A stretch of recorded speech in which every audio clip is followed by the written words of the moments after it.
An alarming trend in South Carolina, a shocking number of teachers leaving their jobs. The number of teachers walking off the job spiking since 2011. NBC Charlotte's Ariel Placencia highlights the details of this latest report. Yeah, I've got a copy of that yearly report right here in my hand, and in it we learned that at the end of last year, 7,300 South Carolina teachers left their positions in the classroom. But here's the kicker. Of those teachers that left, 73% of them are no longer teaching in any South Carolina public school.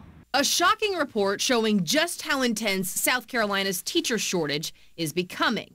The number of teacher departures is up, so is the number of teacher vacancies.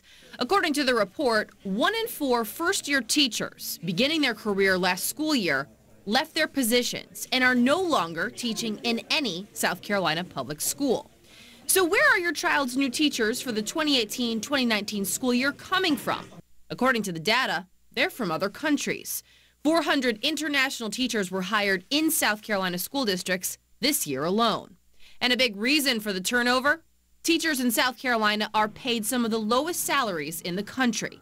In fact, Governor Henry McMaster just released his proposal for the state's $9 billion budget on Tuesday. And in it, a proposed 5% bump in pay for teachers, which would increase their pay to roughly $355 above the projected Southeastern average.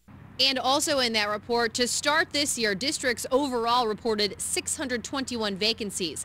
That's a 16% increase to what we started with last year. Reporting for NBC Charlotte, I'm Ariel Placencia. Now back to you.